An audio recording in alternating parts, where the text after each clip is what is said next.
Welcome to the Casey Catch Up. We got John Messenger, or JB, as we will call him, from Sydney. He's the Nash distributor, or Nash. He works at Nash, and basically frothing out on downwind foiling. And done a lot of local runs with JB, and he's actually gone up to Cairns for the Great Barrier Reef Ocean Challenge, the mini and the full, which is super exciting. It's all part of July Downwind Month, so I wanted to get him on it's been a long time coming actually, but wanted to get him on specifically to talk about Cairns.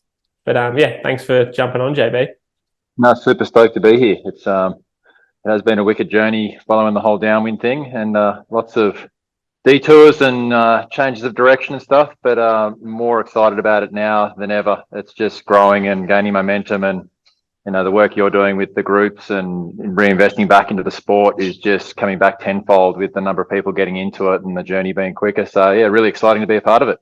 Yeah, no, it's been cool because JB, you actually dabbling in downwind stuff probably like 5 years ago when I'd probably more, yeah, 5 or 6 years ago, yeah.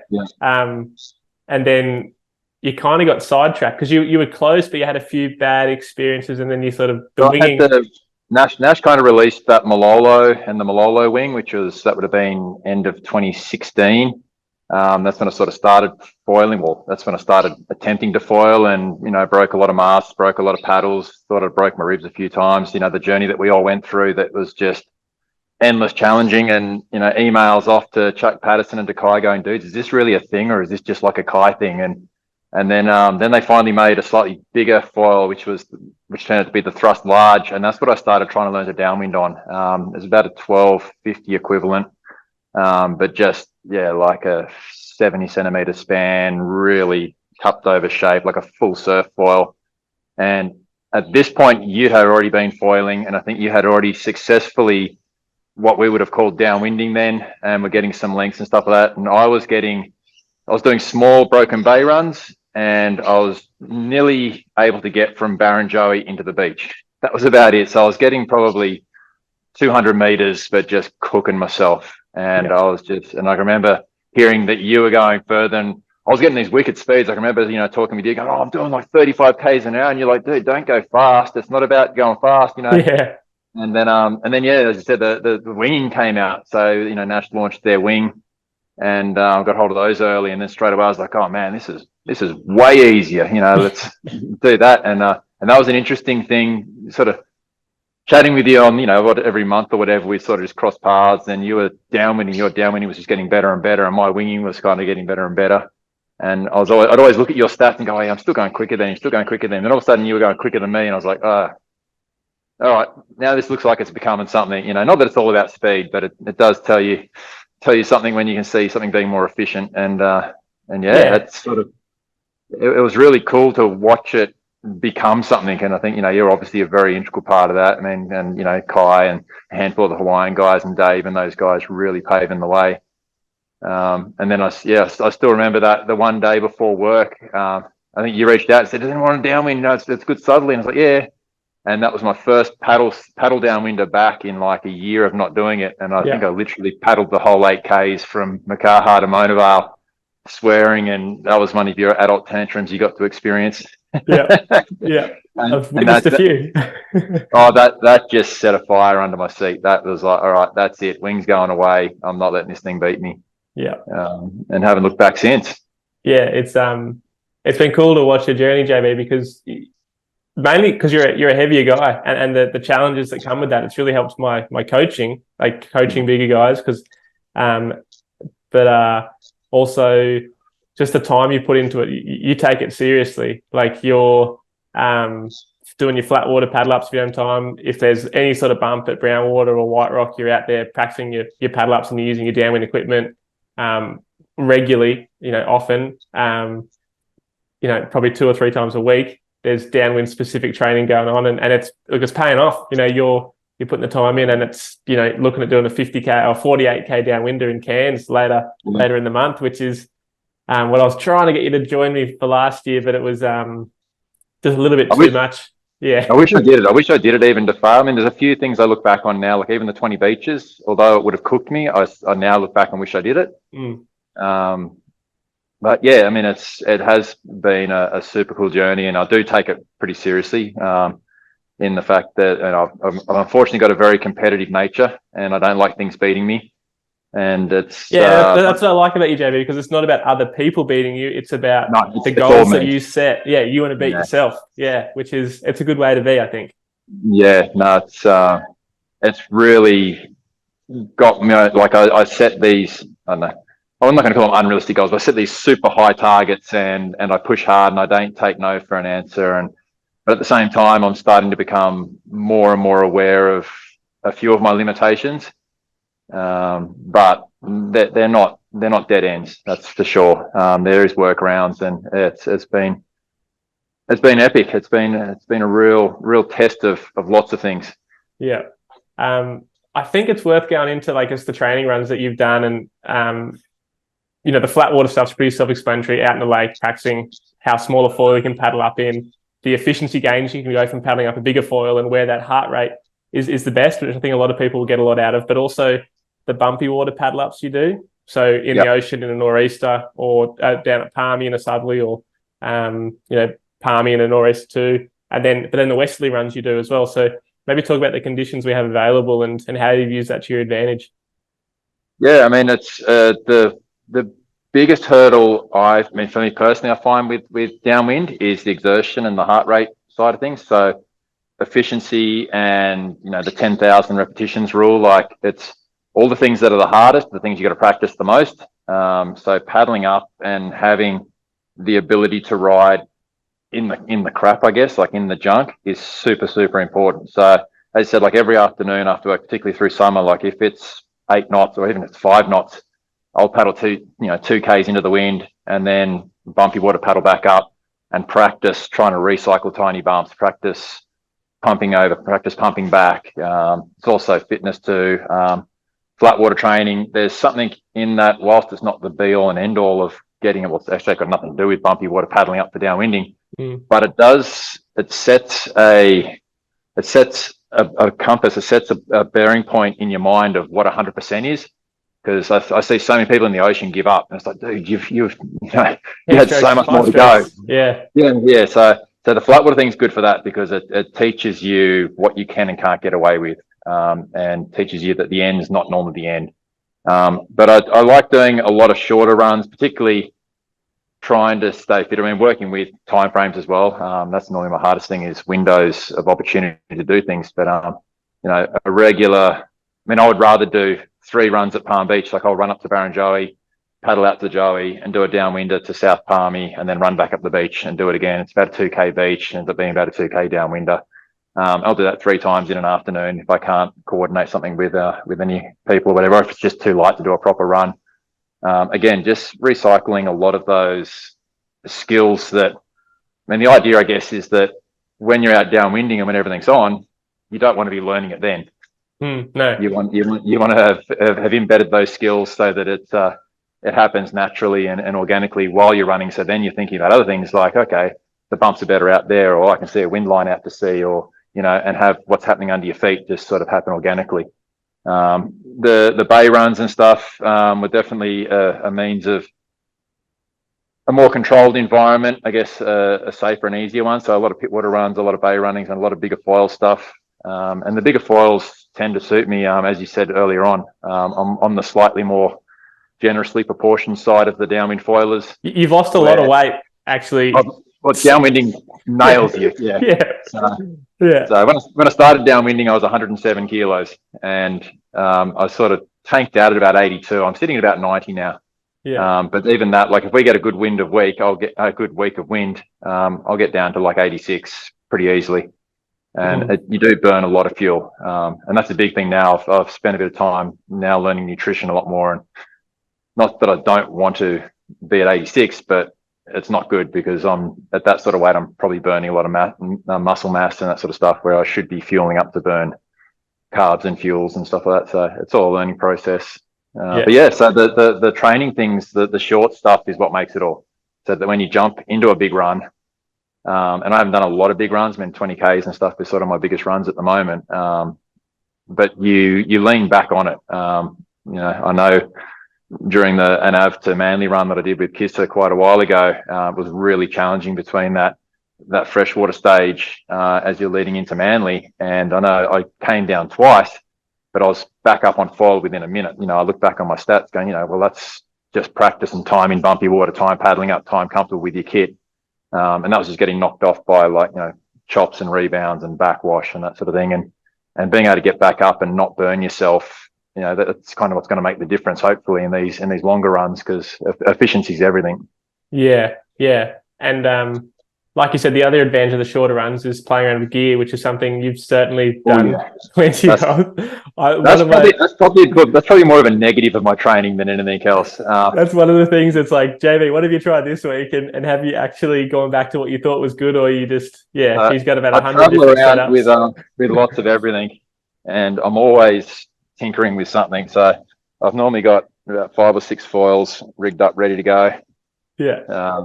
But a lot of the time it's in the, it's hunting for that 1%. Like I'm 100% aware that 98% of it all is me, decision making and fitness and what I can bring to the game.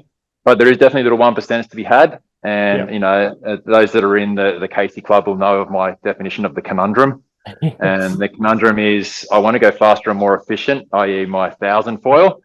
But I stall out earlier and don't get the bottom end I need. So i.e. I'm on a 1,400, but then I don't go fast and I have more drag. So I want the 1,000. And, it's this game you play where you don't get to have everything. And so it's playing with the finite adjustments to try and steal something, I guess. You're kind of hunting for it to be unobtainable. Yeah, you're trying to tune it. And I guess the biggest thing that I guess for us here in Sydney is that we don't have consistent conditions. So what I find is that the tuning that you do, while you might find you could even, one of your setups could have worked well for conditions that you didn't test it in. So it's my biggest thing with GJB is when I say just stick with one setup for a little while and see if you can really get used to it. Because I spoke to Andrew Gibbon last week on the podcast. I'm releasing it, or just released it this morning. I listened to his one this morning. It was good. Yeah, and he was saying how he doesn't like his mates with Kane de Wild, who is it's the exact example of you, JB. You're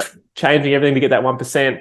But Andrew just does, he's like, I'm just going to stick with the stock tail, just going to stick with the setup I know, and I'm going to know that setup so well that I'm going to get more than 1% out of it because I know how well it works, which is, I think there's something in the middle there that's probably perfect. When you find a good thing, stick with it until, but the problem is there's always little bits, with foiling, there's new stuff coming out, so you can't really rest on I think works.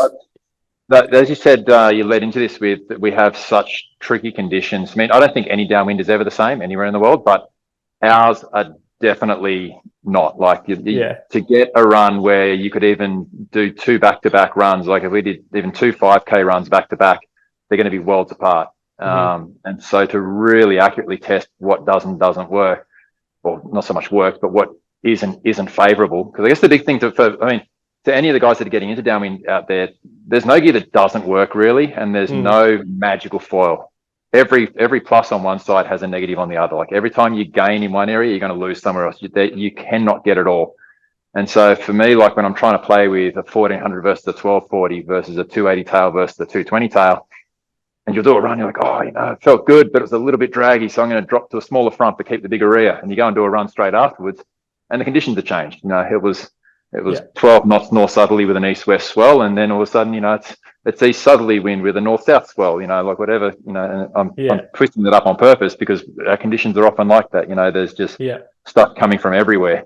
And that's but also like as simple as if we're in the exact same conditions next to each other on the same downwind run, we're experiencing different sets and different pockets, and like there's all these different. So even if we're in the exact same conditions and we swap side by side for a K or something, I found this foil works really well, but I could have got just timed it with a really good set, and you could have timed it with a really bad set, and therefore you hate that foil and I love this foil, and it could just be, and then that gets stuck in your brain, and it's a hard one because it's not a controlled variable, it's not a controlled medium that we're definitely not a controlled medium, and I think that's why it's important to go into any of these things with a pretty clear objective, and whilst that can.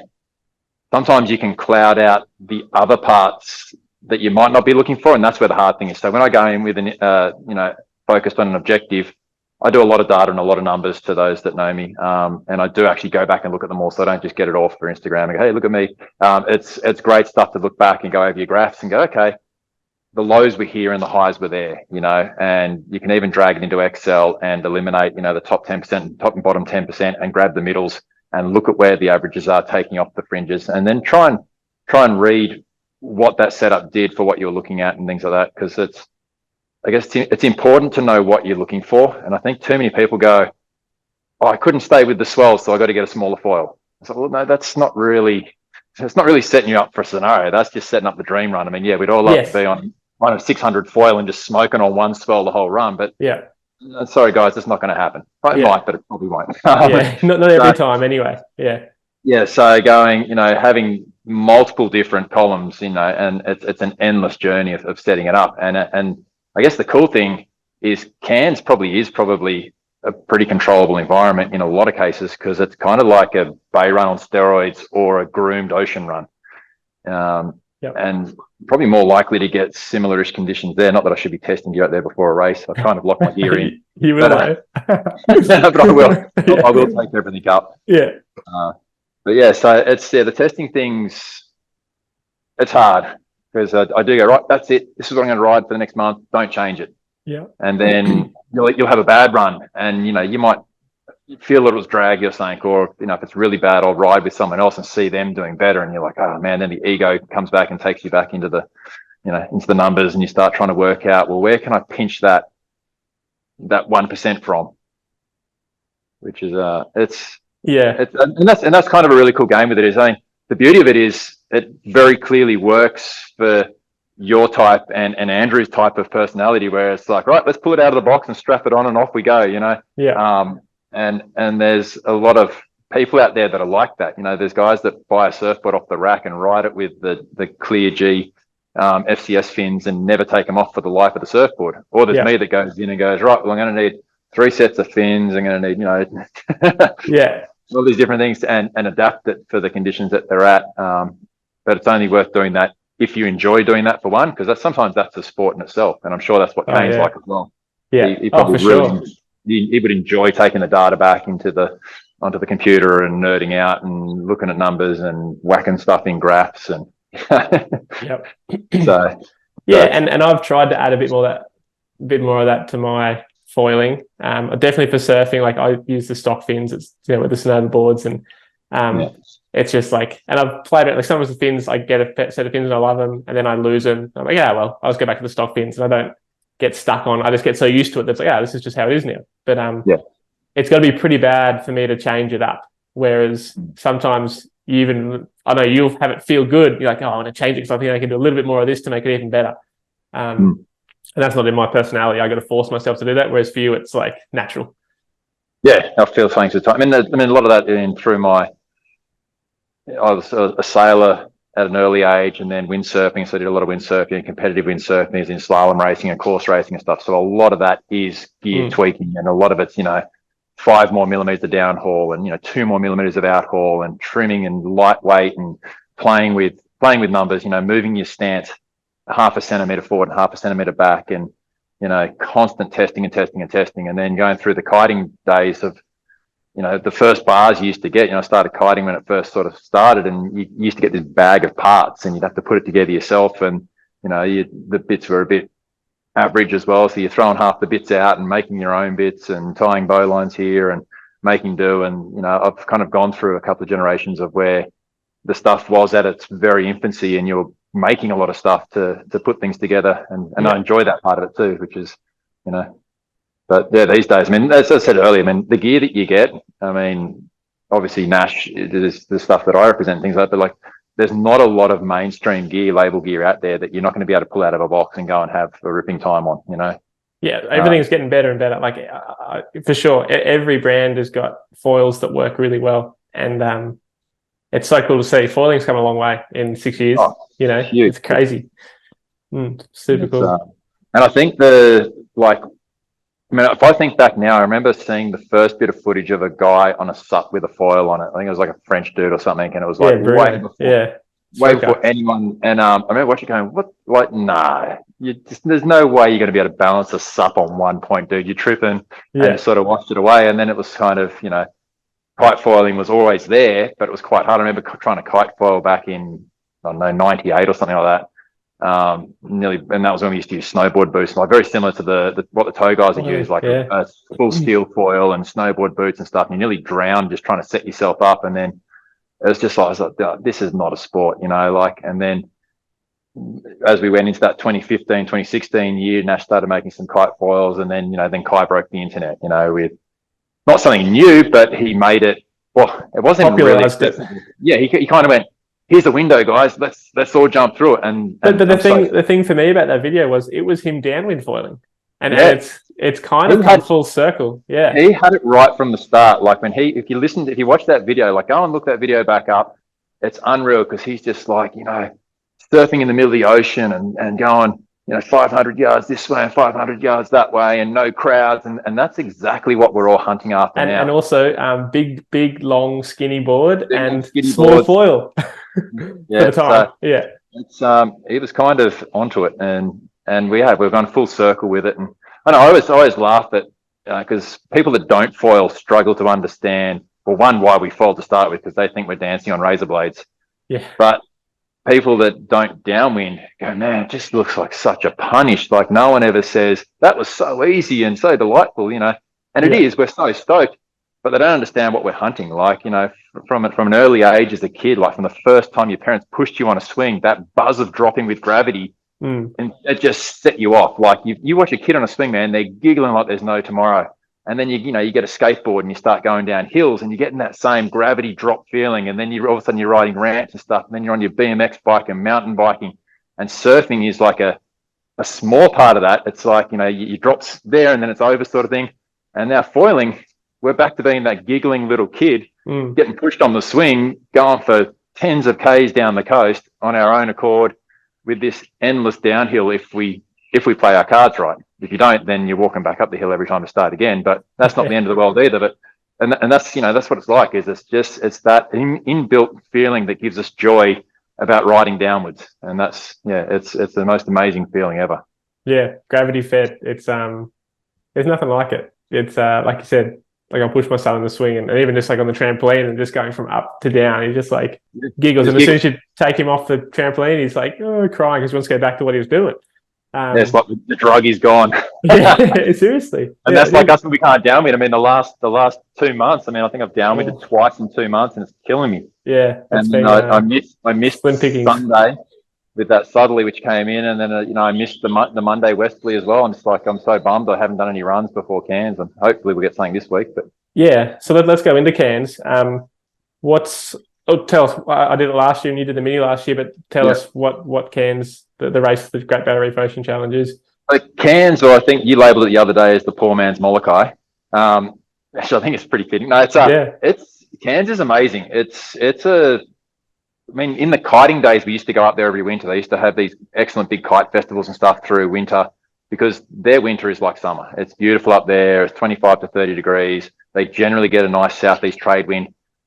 It's not very swell driven, but the gap from the outer reefs to the playground or to where we ride is a big enough fetch that you get bumps, you can get wind bumps built up, and it turns into it's kind of like I was saying before, it's like a bay run on steroids or a really groomed ocean run. Super groomed. Yeah, and they're so stacked and lined and organized, and because it's a trade wind that's similar-esque to what Hawaii goes through, in the fact that the wind blows morning and night, so it backs off a bit through the night, but it keeps blowing. Because it keeps blowing from that same direction, the fetch keeps working, so it keeps building and building and building. So even when it's light, the bumps are good. Yeah, trade swell. Yeah, trade swell. And so I'd been up there a lot kiting, and we'd go up and smack waves and stuff, and you get waist tires, sort of chest tires on a good windy day, and it never really occurred to me. And we used to sup surf outside the marina at Yorkeys Knob there and things like that. And it never really overly super occurred to me until I saw this thing. I was like, man, that's going to be nuts. When they said they'll take foils for the downwind, I was so stoked to go up and do it. And then, the lead up days and even the race of the mini G was just so much fun. It was so much fun. Oh, just one second, JB, hang on.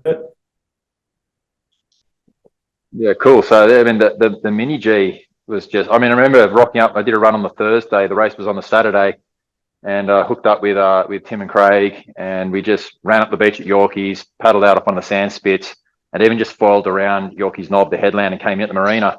And it was just epic. I was like, man, this is going to be way better than I was expecting. I was expecting it to be a bay run. I was expecting it to be like a Pittwater run or a Botany run or a Broken Bay run, but it was so close to ocean style bumps, but in a tight packed, just lay it up. It's nearly like it was a man-made wave, and it was really, really cool. And then, you know, we did the practice run on the Friday together as a group, and that was super fun. And it's just, yeah, I think it's like a really good stepping stone. That's what I'm sort of looking at the GBROC as, is a really good stepping stone. As I definitely want to do M2O. So psyched for it next year, and I think this is going to be the perfect thing because it's doing the distance, surfing the patterns. Yeah, it's cheating a little bit in some senses that it's perfectly groomed and just immaculate sort of bumps, but it's all the same fundamentals. It's no different to doing the training runs that I've already been doing for ocean runs now, and it's just, you know, it's in Australia, the travel's easier, there's all those sorts of things. Nice and warm. So yeah, it's super appealing, and with luck we've hit a good weather pattern. So whilst it's raining and dead wind at the moment, that's a good thing. You want that 2 weeks out.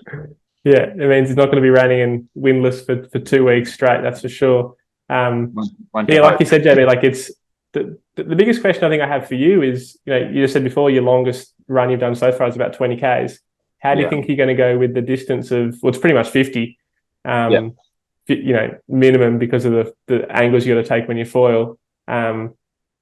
So nutrition wise, like what's the longest downwind run you've done time wise? So 20 Ks is the longest distance, but yeah, so time, when on a sup, the longest time wise I've done is about an hour 20, which is still going to be short of what the GBROC will be. I'm assuming the GBROC at the absolute best will be 2 hours. It's probably going to be closer to 2.5 hours, I'd imagine, with the speeds we're going, less any sit downs or whatever that are needed. But hopefully I'll be up and gliding the whole way. There is always an underlying concern, and I would have really preferred to have had more training and more practice before. And this last month has just been a shocker. It's actually been a bit depressing. So to tell you the truth, I actually don't have any, like, there's no certainty that I'll definitely make the distance. I know I won't give up. I'll be in a real mess if I do have to pull out. But yeah, I'm pretty confident I'll be able to foil for 2.5 hours, 3 hours if needed. Particularly if I make smart choices up front, and that's what it's all going to come down to. You know, pay a few of my dues early, get out nice and wide. I will be on the 1400 most definitely for the GBROC, unless it's absolutely nuking. The mini G, I'd be more likely to play with a smaller foil if there's good wind, just because of the length of it. Much easier to pump for a 30-minute race than getting stuck in the GBROC on too small a foil. That'd just be punishing. I'm going to share the map actually, just so we can have a look at the course. But I've just zoomed in here on Yorkeys Knob, and this is the little run you did before. So you said you ran up to the sort of sandbar. And you basically did this run, measure distance. So from here, 2 Ks, probably around 3 kilometers. Just under to go sort of around, and then there's a walking track that'll take you back to straight back. So you just park at the playground there. It's a 10-minute walk up the beach, 10-minute paddle out, quick loop around, then a 5-minute walk back to your car. So really easy for tuning gear in, getting a feel for the bumps. Obviously it's the beginning part of the run, so the bumps aren't the biggest, but they're more than enough to get a feel for spacing and speed and that sort of stuff. I'll just zoom out to show you. So the reason it's not the best part of the run is because of basically this prevents a lot of the fetch. Southeast wind does come in, but this is a big block, essentially. And then so that's where the mini G starts. Yorkeys Knob, maybe a little bit around about there, and it goes around Double Island and then into Ellis Beach. So about 15 Ks. And so that 15 straight line. What the outriggers are doing this year is they're actually going out 4K, so they're going to dogleg straight nearly into the wind. and then hunt down. So they'll get a really good line. We've already spoken with the organisers and said, look, we're not going to do 4Ks, but we'll do our gentleman's start again, where we just we'll let all of them go, group up. There's about 15, I believe, that we've got confirmed for the mini G, which is going to be really cool. Yeah. And once everyone's ready, seated down, we'll 3, 2, 1, and jump to your feet and go. Yeah, that's so cool. So it'll be somewhere between that 15 and 20 Ks by the time we end up with the angle that we'll do.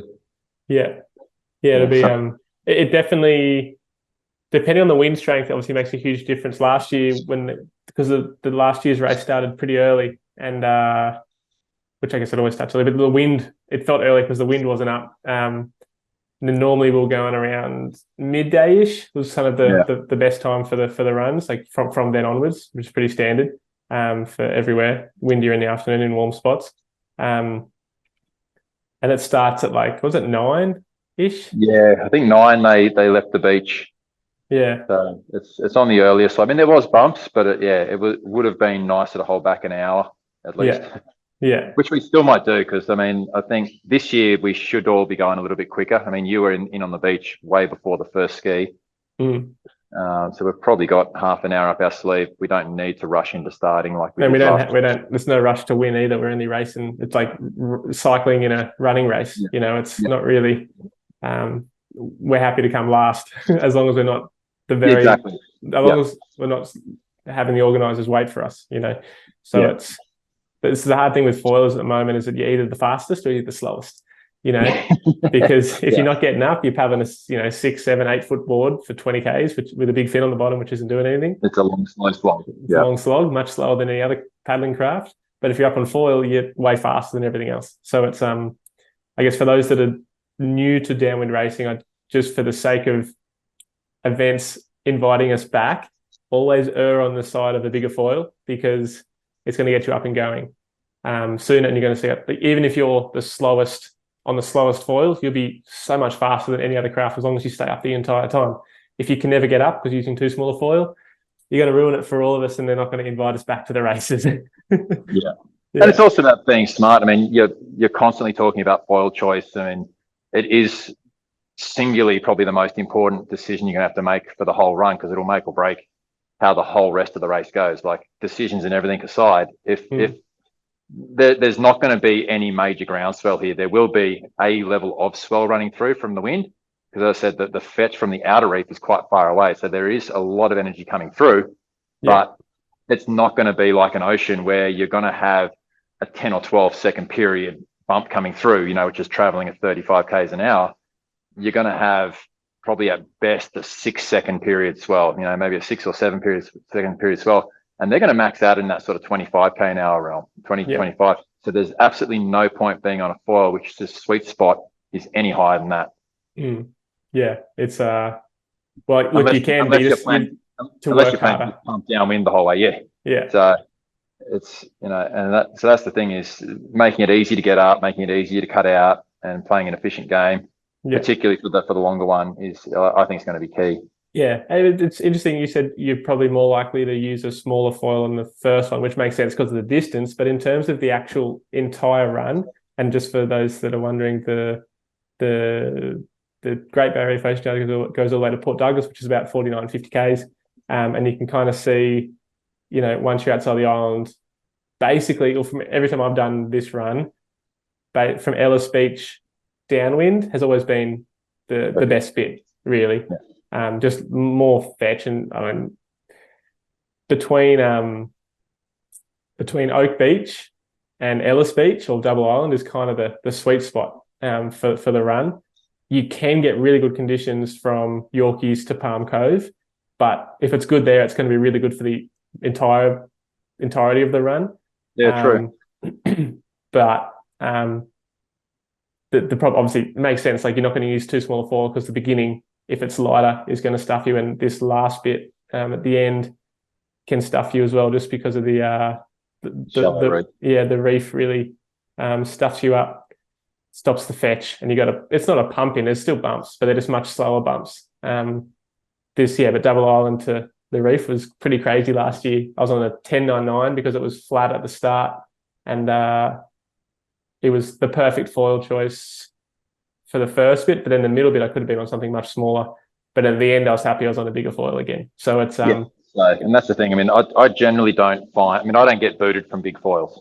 Generally, it's. I mean, on my 1400, I don't think I've really experienced a day when it's too much. Yeah. Yeah, I mean, even I was unfortunately I got the influenza A virus about 2 months ago, or whatever, and the 2 or 3 weeks when I was just sort of starting getting better, we had that massive southerly. It was like 35, 40 knots, and I was thinking, oh man, I've got to run. Sometimes you just got to go, even though I probably shouldn't have.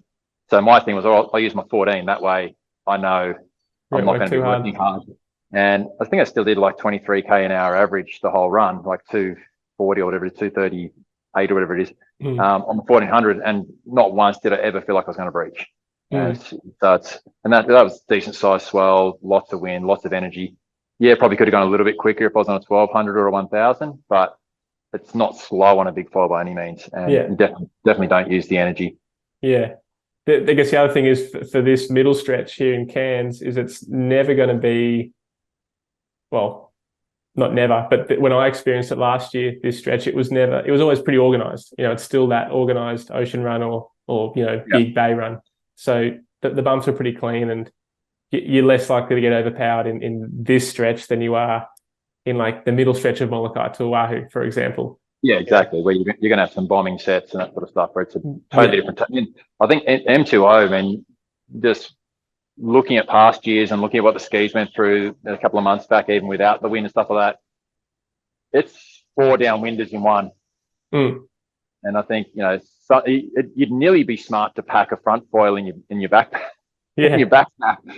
And jump on your 1400 as you leave Molokai, cut out and drop in the water and drop down to a 1000 or an 800 or something, and blast the middle of it and then drop down to a 1000 or something for the cut back in. And then the upwind, it's definitely, but it's not too, like, depending on the conditions, it could be kind of similar for the GBROC, because no matter how you look at it, it's always going to be less windy at the start, not only because of the blockage from the point here, but also because it's earlier in the morning, so the bumps aren't going to be as good. So from here to Double Island is going to be one stretch, and that's the work. That's the work. That's where you want the bigger foil. And then from Double Island onwards, even last year, if it's anything to go by, from there to before we got to the reef, the bumps were epic. Like, it was just surfing. It was super fun. And then it's not upwind and it's not flat, but there are very different bumps from the reef in, and you're going to want a bigger foil for the last bit, especially if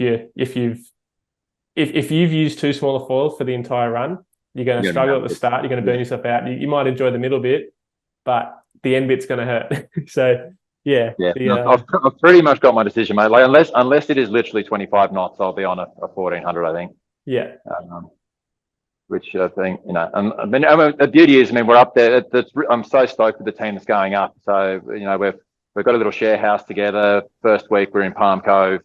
And we'll do a couple of short training runs, getting ready for the mini G, and then we move up to Port Douglas, where we'll be building into that run there. So we'll definitely have done the run a handful of times before the race and really felt the terrain out and that sort of stuff. Riding with guys that have done the distance and pulling good speeds and stuff. So that's going to be good. I'll have guys pushing and running at a higher speed than what I've been doing lately. So it's going to be a really good lead up week to it. Who's the crew? So I assume it's Tim and Craig, who were there last year. Yeah, so Tim and Craig and Ali that were all there last year. So we've all sort of jumped into a little combined sort of setup. We've hired 2 cars so we can get up early, get the morning drop shuttle done, come back, grab brekkie, gear up, and then take a run on, and then do an arvo as well. Maybe even do 3, depending on what distances we do. And then also potentially do like some double car shuffles. That's the beauty of that length of coast, is you can do some double action downwinders, which is kind of cool, a little bit more time efficient. Try and get three decent sized runs in. But yeah, it's a really good crew, guys that are familiar with the bumps and familiar with what's going on. Most of them are in the Casey Club as well, so I know them really well, and we're all. I talk with a lot of them outside of the club as well. So that's the beauty, that the little community that you've built is strong within itself, but then it's also strong outside on its own legs as well. The relationships you've made or provided the foundation for and stuff. So it's like a kind of place to meet fellow frothers, isn't it? And now we're traveling up to Cairns together and that sort of stuff. And we're already talking about, potentially WA, and then we're talking about Hawaii next year. And so it's kind of cool that it's read into all of that. But yeah, it's going to be excellent. Like I'm looking super forward to being able to report back with how it went, and hopefully we get just some cracking conditions, which the forecast is looking like it will be.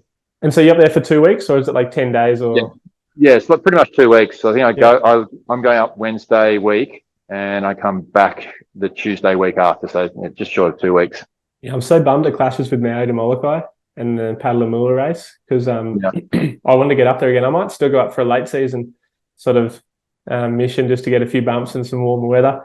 But Cairns it's a great for people in Australia who can't afford to go to Hawaii or can't get the time to go to Hawaii. Cairns is a good strike mission. It's not far, and it's some good bumps, really good bumps to develop your downwind foiling. Yeah, no, it's like I said, I know after Mini G, and I drove up to Port with Kate, my wife, and we drive on the coastline. I was just looking the whole time going, oh my, it is just an epic playground of bumps. And I say to a lot of the guys that live up there, I'm really surprised that there isn't more guys up there downwinding. Yeah. Because it's pretty perfect. Apart from the swell side of it, it's pretty perfect. Yeah, which for learning, the swell, in my opinion, is always working against you. Yeah, I mean that's the big thing. When you're learning, I mean, swell's kind of the worst. And there's nothing easier than a run without swell. Like if you've got wind and no swell, it is that much easier than a swell or a cross swell. Or I mean, what we often get in Sydney, as by the time a southerly hits, it's been blowing northeast for a week, so you got northeast swell with a southerly wind, and then that'll slowly turn the swell around to a southerly swell. Then the nor'easters come back in, and you got northeast wind with a southerly swell. So you spend a lot of time fighting all the forces. Yeah, you're making it work. And adding the backwash, and it's not much fun. Whereas Cairns is a pretty good coastline for it. They've had a couple of east winds. So last week, before this rain came through, it was weird. They got a buoy that I don't think it sits in a very accurate spot, but they actually had an east-northeast swell, which doesn't sound right. But they've been having quite east-southeast winds. But the week before, that's nearly the month before that, has been really windy, south-southeast to southeast, which is what we're expecting to come back. So it should all be good angles and good wind, hopefully. Yeah, no, I'm excited to watch it and see how everyone goes and what everyone what everyone's using and what they find afterwards. It's going to be a good one to watch, and we'll have to maybe get Tim and Craig on or Alison, someone who's going up there to debrief, or maybe get you on again, JB, to sort of see what happened and play it. Yeah, we're all kind of staying together, sort of thing. So it's easy to do a team house. Yeah, a team debrief or something, or maybe we'll I don't know, maybe we'll just do some video uploads together through it and media stream it or whatever. But it's going to be really cool. Yeah. The only thing I'll mention is last year we did a training run. We went inside Double Island to go to Ellis. Yeah, I was going to say, don't do that.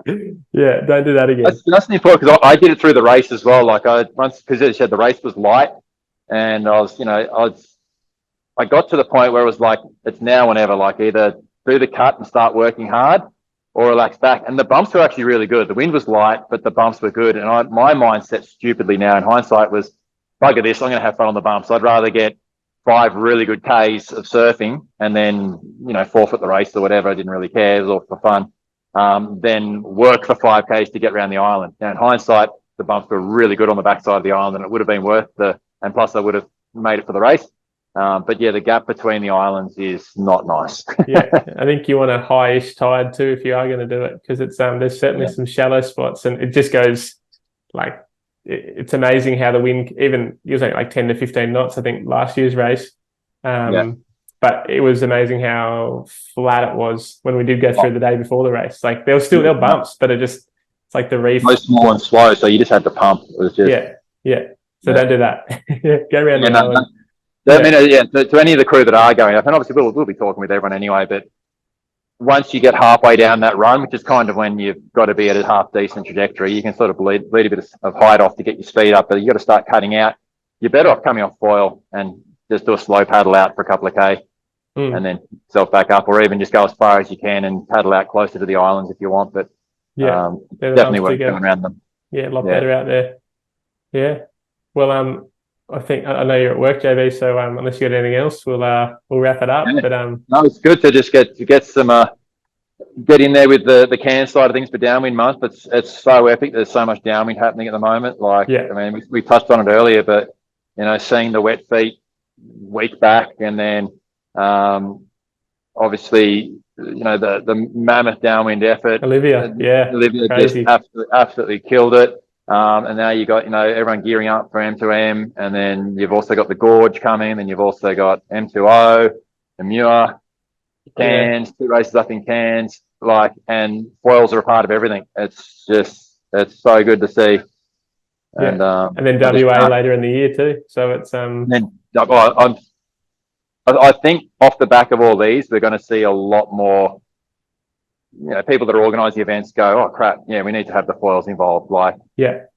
It is a spectacle. It is cool. It's like when you're watching the GP50 cats racing and stuff like that. There's something about just everything going faster that's exciting.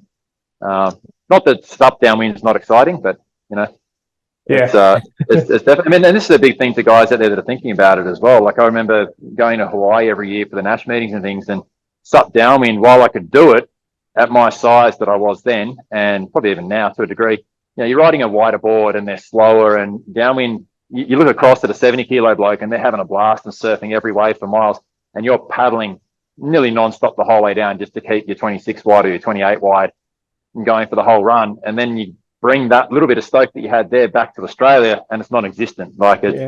And whereas foiling, even the big guys are downwinding here and having a blast, and there's so many good big foils out there, like Nashmaker 2140, Axis have that 1300, and a couple of other brands have got stuff up in that realm where, it's not going to be the fastest thing, but you can do a 10K downwinder on it without any stresses of not making it, but also have a ton of fun. It's just so welcoming to more people, I reckon, even though people might think it's harder because it's foiling. It's kind of not at the same time. If you put the time in. Yeah, it's funny, isn't it? Because it must be so hard to foil that distance. It's like, but what you did on your stand-up or on your prone board was way harder. Way more frustrating and less enjoyable. And plug for what you do with your courses and stuff. There is workarounds. There's so much valuable information out there now. What you definitely went through, and what I feel like I went through the early stages, where it was trial and error, and sometimes you stumbled over a bit of information, and that was just, oh my God, I can't believe, how come I didn't work that out, sort of thing. That's at your fingertips now, your Casey Club and stuff like that. It's all documented. All the modules are there. Feed off these last 5, 6, 7 years of pain where the path's been set. It's all there.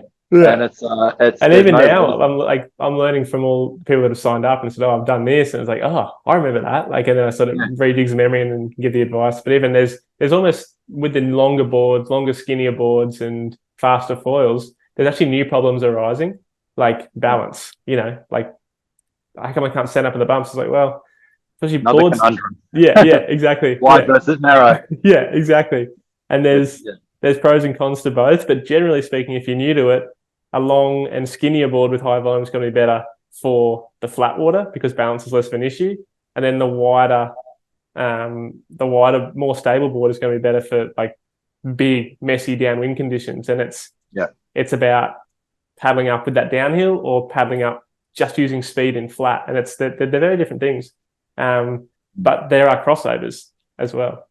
Yeah, exactly. So, but there's lots of information, as I said, that's don't jump into the journey thinking you're on your own, or don't be put off by. I guess the big thing is people, if you're not already into it, you got to pay your dues. So you've got half a dozen to a dozen challenges. But it is worth every second, and it pays off every single run. Well, surfing for live your surf for 284 Ks. If that's what you're into, you can do that, or you can just do a couple 5, 10K runs and have a blast too, and there's no right or wrong, and it's all good fun. Just going back to your question before, will I make the 50Ks? Yes, I will. You didn't answer, did you? Yeah. It's epic, and yeah, I'm so stoked that we've got something in Australia. So the Cairns event, and the Hikili Outrigger Club, part of AOCRA, they're so welcoming. As you remember, man, they were totally stoked to have us. Yeah. It's really cool that, I mean, a lot of the outrigger type things are like that. A lot of the paddle events. I know there was the Brisbane Outrigger Club was keen to do stuff with us as well, and the Gold Coast Club. It's really cool that everyone's being so inviting to it.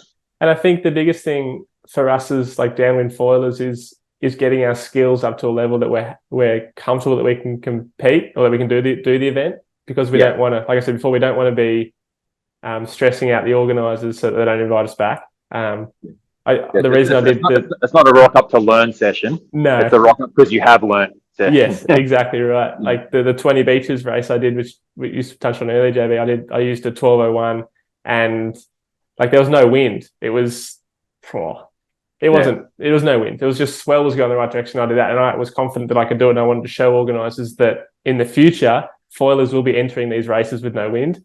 But at the moment, it's just that process that we're still learning and getting enough people up to the level that are capable of doing it. But yeah, I think foil races will become not just downwind foil races. I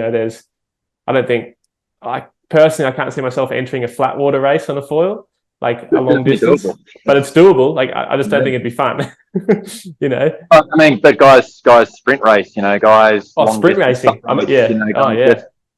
And that's the thing, man. That's sprint race on a sup. Why not do it on a foil? But I meant distance flat water. I don't think I'd be doing a 20K flat water foil race just yet. Not yet. No, I'd wait till we've developed something extraordinary in the foil sense. But I think it's cool watching. I've forgotten the guy's name. The guy on the bungee cord on the bridge on the flying river.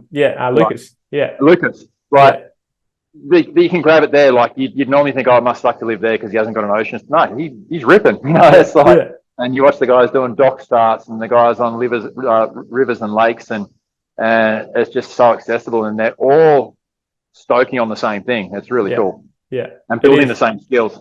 Yeah, seriously, and they're all skills that cross over. Like yourself, you went from downwind sort of foiling to winging, back to downwind foiling, and you learn a lot from winging for your downwind skills. And while sometimes I think a lot of people will go prone, wing, downwind, someone like Josh Koo went prone to downwind, and now he's just learning to wing.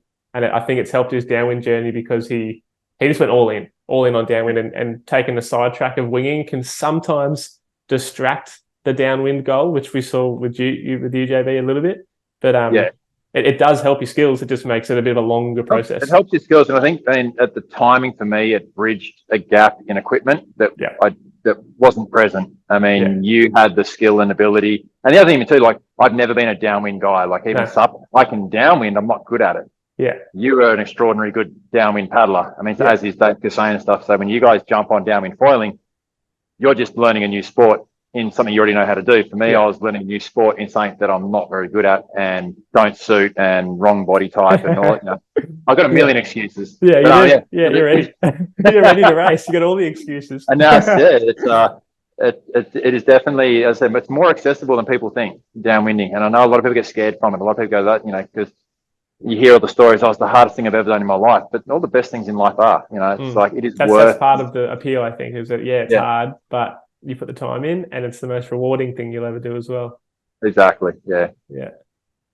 Cool. Oh, thanks heaps for having us on, man. I better get back to you get back to it. The work. Got a few boxes there around. It was good to put the peg in for the Cairns event, and Downwind Month is looking epic. I hope more people jump on and get the media going, because I just love getting the froth going and watching what everyone else is doing and things. And maybe if the window opens up, maybe we can even touch base in between Mini and GBROC or something. Yeah, let's try to. Just a little debrief if nothing else. Yeah, for sure. Yeah, wicked. Yeah, cool. All right, thanks, JB. I'll catch you later on.